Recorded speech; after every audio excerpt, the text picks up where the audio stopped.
Hai Eropah, kami baik sama kau, kami cinta kau, tapi kau tak cinta aku. Indonesia dan Malaysia telah memfailkan aduan ke WTO ke atas tindakan EU ini. Yang pertama, Indonesia memfailkan aduan pada 9 Disember 2019. Manakala Malaysia memfailkan aduan pada 15 Januari 2021, kira-kira 13 bulan selepas Indonesia fail. Indonesia berhasil memenangkan gugatan di WTO melawan Uni Eropa terkait diskriminasi terhadap minyak sawit. Kemenangan ini menunjukkan posisi kuat Indonesia sebagai pemain global dalam industri sawit. Parlemen Malaysia sempat membahas isu ini, termasuk membandingkan sawit mereka dengan Indonesia. Ladang kelapa di Indonesia. Kerajaan Indonesia buat ladang kelapa. Estet-estet kelapa itu diusahakan oleh GLC ataupun ahli korporat. Sebahagian daripada ladang itu diwakafkan kepada mana-mana pusat pengajian untuk membiayai operasi pusat pengajian. Tak kiralah pusat pengajian itu orang Islam ke, orang Melayu ke, orang Cina ke, orang India ke, digunakan manfaat itu untuk mereka semua. Indonesia dan Malaysia telah memfailkan aduan ke WTO ke atas tindakan EU ini. Yang pertama, Indonesia memfailkan aduan pada 9 Disember 2019. Manakala Malaysia memfailkan aduan pada 15 Januari 2021, kira-kira 13 bulan selepas Indonesia fail. Puan yang kedua, pada pendapat saya, Malaysia tidak sepatutnya mengambil tindakan sedemikian.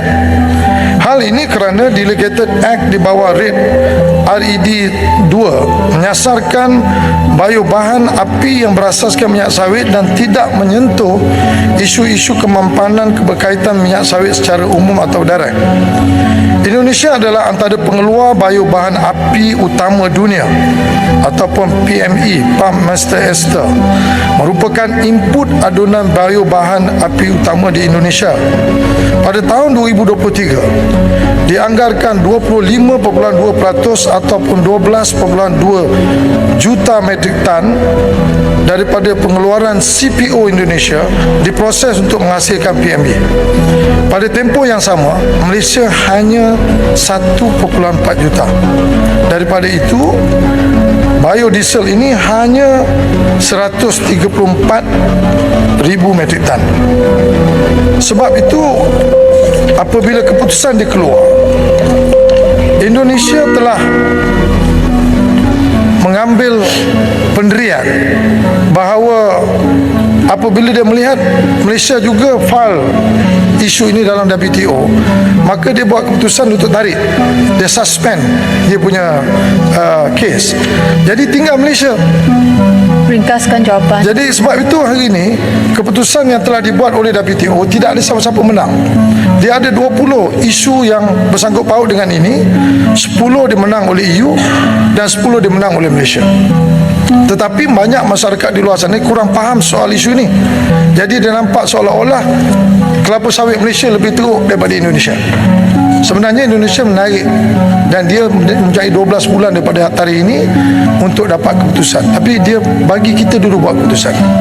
Sebab itu saya rasa waktu kita file dulu ialah kita patutnya membenarkan Indonesia menjalankan dia punya komplain itu dan kita bagi sokongan saja. Sebab dia adalah pemain yang besar dalam biodiesel ini. Itu saja. Hai Eropah, kami baik sama kau, kami cinta kau, tapi kau tak cinta aku. We love Europe, but sometimes Europe does not love us. And you boycott our palm oil. You boycott our palm oil and we say to you, thank you sir.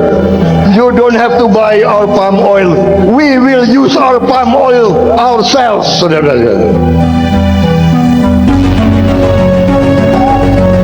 Kalau bahasa anak Jakarta, lo mau beli kek, lo nggak beli kek, emang gue pikirin. Negara gue besar, rakyat gue besar, nggak perlu kita jual ke NT sana, kita pakai sendiri. Terima kasih, lo nggak mau beli. Jangan main-main dengan Indonesia sekarang ya. Indonesia ini punya kekayaan, punya kekuatan. Kita tidak mau dijajah kembali. Kita tidak mau menjadi kacungnya bangsa lain. Saya tidak rela kalau kalian itu disuruh-suruh oleh bangsa lain. Saya tidak rela anak-anak saya jadi kacungnya bangsa lain.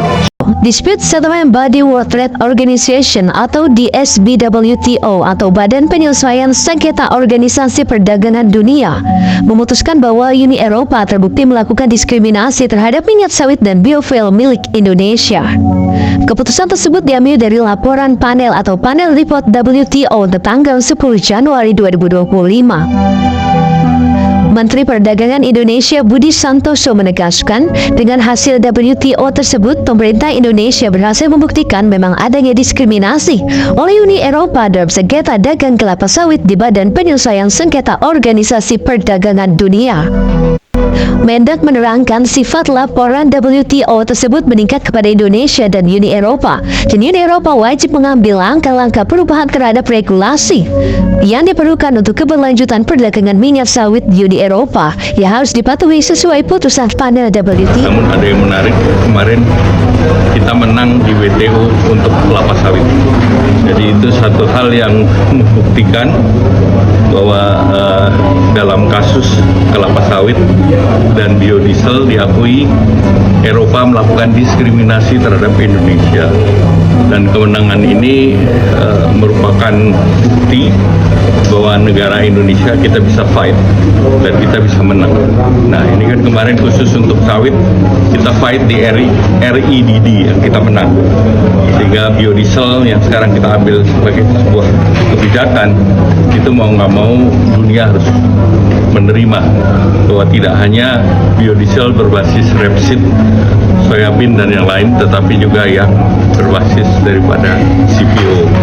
Nah, ini juga tentu berdampak terhadap kebijakan mereka yang kemarin mereka lakukan, yaitu EUDR, EU Deforestation Law-nya itu, yang mereka setengah mengakui dengan memundurkan implementasi yang harusnya di tahun ini diundur 1 tahun. Nah, ini memberi kesempatan juga kepada Indonesia dan Malaysia untuk memperkuat strategi kita untuk implementasi agar sawit juga tidak didiskriminasi. Kemenangan ini tidak hanya mempertegas kekuatan Indonesia, tetapi juga menjadi pelajaran penting bagi Malaysia dalam strategi menghadapi pasar global.